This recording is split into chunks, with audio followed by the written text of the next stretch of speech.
Hello everyone, and thank you for watching this February update. We've got a lot to cover here, so let's get started with a quick look at the inventory numbers first. As you can see, we entered January with only 3,734 homes on the market. By the end of the month, we were down to a paltry 3,474 homes. So we lost 260 homes during January, or you could simply say our inventory dropped 7% for the month. In the last 3 months, inventory has dropped almost 20%. Keep in mind, we had no inventory back in October to begin with. I can also tell you that so far, the first week in February saw another 2% drop. So inventory is non-existent and is continuing to get worse instead of better. So let's look at the NODs, or Notice of Defaults. On a slightly brighter note, the NODs increased about 17% last month. As you can see, we had the best month we've seen in half a year. We're still only at about 30% of what we used to file, but at least this number isn't decreasing like the inventory. Okay, so what do all these ugly numbers mean and represent to buyers and sellers? What's going on out there, and when will things change? Okay, well, the big debate right now is over AB 284 and if this will be amended or removed. Last week, the Nevada State Legislature reconvened, so I would expect some kind of announcement in the near future. Realistically, I wouldn't expect AB 284 to be removed, but I do expect it to be amended. But here's the problem we have. Depending on who you ask, prices went up last year 17 to 27%. I think it's realistic to say 20% is about right. The only reason prices shot through the roof is because the government essentially incentivized banks to cease foreclosures with the National Mortgage Settlement Act, and specifically in the state of Nevada because of AB 284. In my opinion, it was a complete manipulation of the real estate market. In either case, it happened and now we're dealing with it. Inventory is still depleting, and we all know that every property has multiple offers and bidding wars on them. As much as I had hoped that we would see more inventory during the first quarter of this year as a result of the election being over, the holidays passing, and home values now increasing, I have to say, it's not going to happen. It's simply not going to happen this year. I think this is going to be an epic year of winners and losers in real estate. FHA and VA buyers are especially losing ground, while sellers and home builders are cleaning up. Here's why. Even if AB 284 is amended in the next couple of weeks and then goes into effect immediately, you have to realize that the banks have to then begin the actual foreclosure process.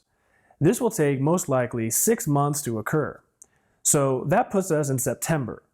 When and if the banks start the foreclosures, a decent percentage of homeowners will elect for mediation, which will delay the process and then logjam the legal system. So if the inventory starts hitting in late September, it will also hit a bit of a wall, since the banks don't tend to foreclose much in the fourth quarter due to the holidays. Again, I hate to say it, but I think it's going to be a full year until we see the inventory return, with critical mass occurring somewhere around mid to late 2014. So in the meantime, what happens? Well, if we have no inventory for the next 12 months, we're going to see the same type of behavior occur. I think it's all but a guarantee that prices will rise another 10+% this year. With the offers I'm seeing out there, I don't know how it won't rise 10% or more. After what happened last year, the new home builders are going to cash in all their chips this year, since they literally have no competition. So, speaking of gambling, here's the big bet. Should you buy now, or should you wait till next year? I think towards the end of summer, it's going to become a risky bet for sure. If you want to buy, then try and buy now, so if prices do go up this year and then fall next year, you'll be shielded. Probably the best visual explanation I can give you is this chart that appeared in the UNLV Report on Housing Market Conditions. Follow me here, because there's some polarizing data you're about to see. First is with regards to housing units and vacancies. Now, in this chart, the study claims that there are roughly 45,000 vacant properties in the greater Las Vegas area. That's about 10% of all properties, of which roughly 6,000 are already listed for sale on the MLS. But read between the lines here. This study essentially implies that there are 38,000 more properties that are sitting vacant and need to be foreclosed on.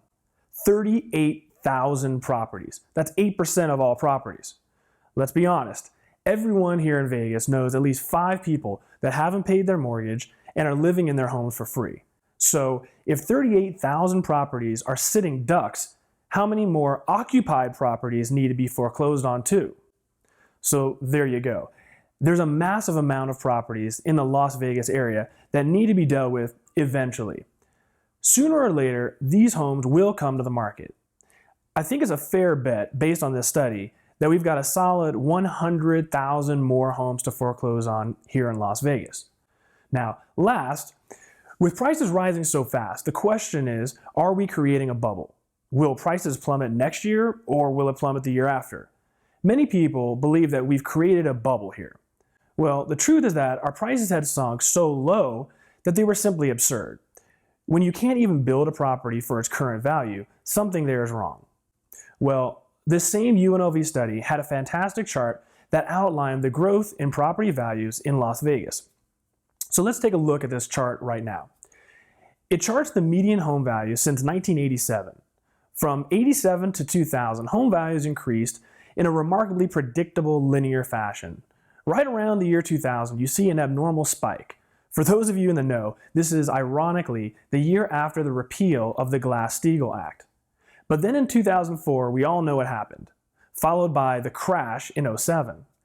But reading between the lines here, the chart illustrates to us what rational home appreciation should be based on a rational and sustainable years in Las Vegas. As you can see, in late 2008, our home values plummeted below what a so-called rational level should be, and then it continued into complete absurdity. Well, based on this model, in 2013, median home values should rationally be around $130,000. Well, guess what?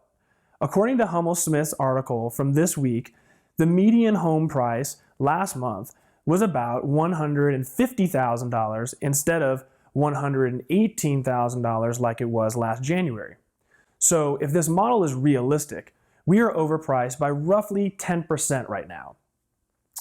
If prices go up another 20 to 27% again this year, well, I'm sure you can see where I'm going with this. The evidence certainly points to a market correction.